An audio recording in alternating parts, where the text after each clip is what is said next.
Welcome to the beautiful village of Chambalpur. Here the sun always shines a little brighter, the flowers smell a little sweeter, and the problems are, well, they are a little funnier. In this village, life was as calm as a sleeping buffalo. The biggest news of the day was usually about whose cow gave the most milk or whose laddus were the roundest. The villagers were happy, simple people. They loved their homes, they loved their farms, and most of all, they loved their slightly dramatic but very proud village chief, Sardar Sultan. He was a man with a big mustache and an even bigger heart, always ready to protect his people from any danger. Our story begins on a very normal, very sunny morning. Sardar Sultan, with his chest puffed out and his turban tilted just so, was in the middle of a very serious mission. What was this dangerous task, you ask? Was he fighting a fearsome tiger? No. Was he wrestling a giant snake? Absolutely not. Sardar Sultan was chasing a chicken. Yes, a small feisty chicken named Rani. Stop right there, you feathered menace! You cannot escape the long arm of Sardar Sultan. My village must be safe from your pecking. The chicken just clucked and ran faster, making the mighty chief look rather silly. Sultan finally cornered the chicken near a haystack. He stood tall, wiped a single drop of sweat from his brow, and declared, "Ha! I have you now. It took all my strength, all my courage, but I have captured the biggest threat to this village's peace."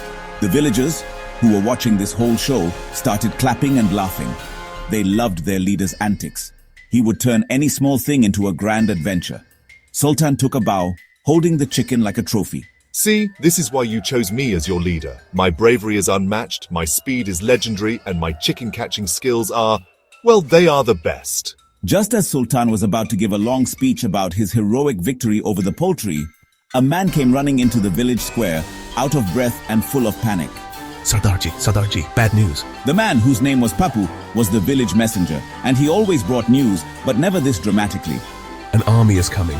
The neighboring village, Dholakpur, is sending its soldiers to attack us. The laughter in the village stopped. Everyone looked at Sardar Sultan.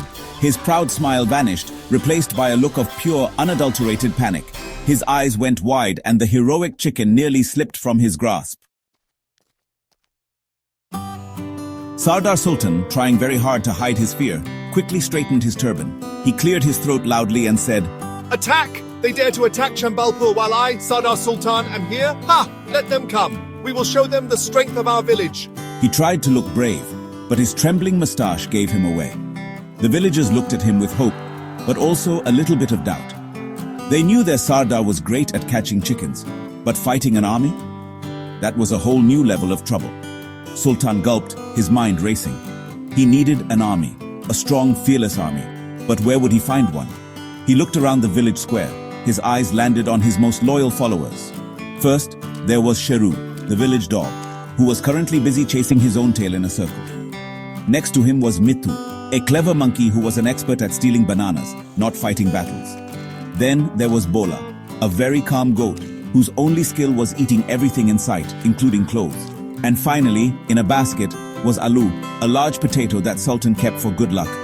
Behold, my elite commando unit, Sheru the fearless guard, Mithu the agile spy, Bola the master of destruction, and Alu, our secret weapon. The training began immediately, and it was a disaster from the start. Army, attention! Sheru the dog just barked and started licking Sultan's face. No Sheru, no licking in the army! He then turned to the goat. Bola, march, left, right, left, right. But Bola the goat just started chewing on the sleeve of Sultan's kurta. Mithu, the monkey, thought it was a game.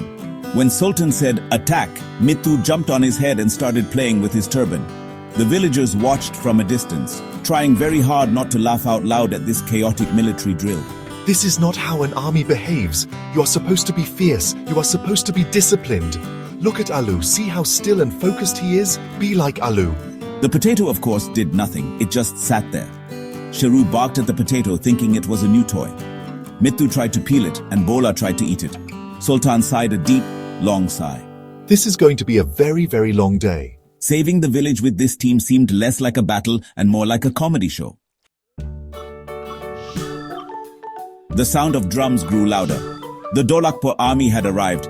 They were big, they were loud, and they looked very mean. Sardar Sultan and his peculiar army stood at the entrance of the village. Sultan's knees were knocking together so hard they could have played a tune. He looked at his team.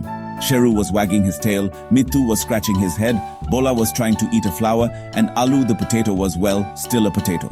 Okay, team, remember the plan. When I give the signal, you attack with all your might. He had no real plan, but he had to say something.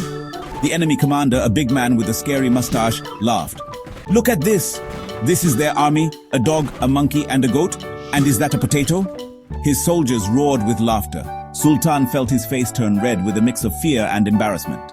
Do not underestimate us. My army is small, but it is very unpredictable. He decided it was time for action. Okay, team, charge! But his team, as usual, misunderstood the command completely. Sheru thought he said fetch and ran to grab a stick. Mithu thought he said climb and scrambled up the nearest tree. Bola, the goat, heard charge and did the only thing he knew how to do. He charged straight at Sultan, butting him from behind and sending him stumbling forward. As Sultan stumbled, he tripped over a large bucket. But this was no ordinary bucket. It was a bucket full of fresh, sticky honey that the village beekeeper had left out. Sultan fell right into it. He came up covered from head to toe in golden, gooey honey. The enemy soldiers stopped laughing and just stared, completely confused by the sticky golden figure in front of them. What kind of strange battle tactic was this? Suddenly, a low buzzing sound filled the air. It grew louder and louder. A giant swarm of bees from the beekeepers' hives, attracted by the smell of the honey, flew straight towards Sultan. But they didn't stop at Sultan.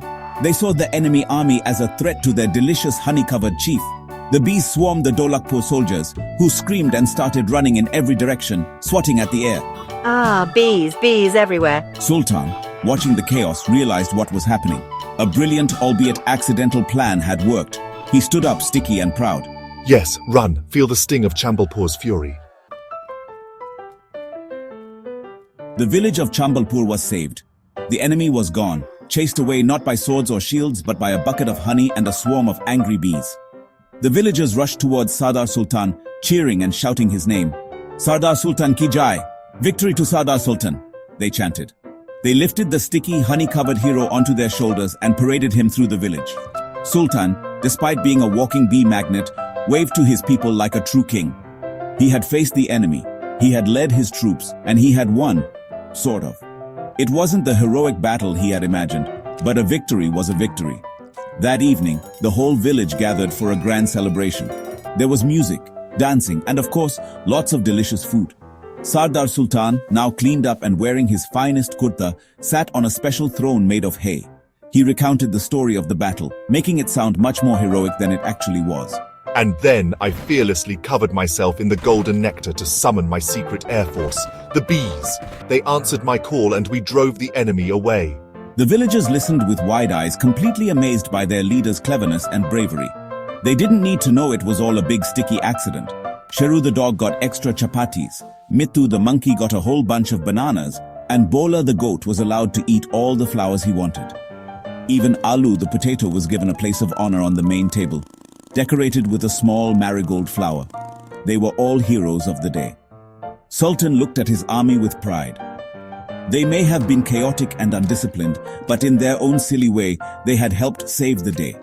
The village was safe and happy once again, all thanks to their brave, dramatic, and slightly clumsy leader. As the celebration continued late into the night, everyone was happy and laughing. Sardar Sultan felt a small peck on his leg. He looked down and saw Rani, the chicken he had chased that very morning. She looked up at him with her beady little eyes, as if she had a very important question to ask. In the quiet moment between two songs, a small, clear voice seemed to rise from the chicken. Excuse me, Sardarji, the village is safe now. The enemy is gone. So, when does my duty as the village's biggest threat officially end? I have worms to find, you know. Sultan just blinked, then burst into laughter.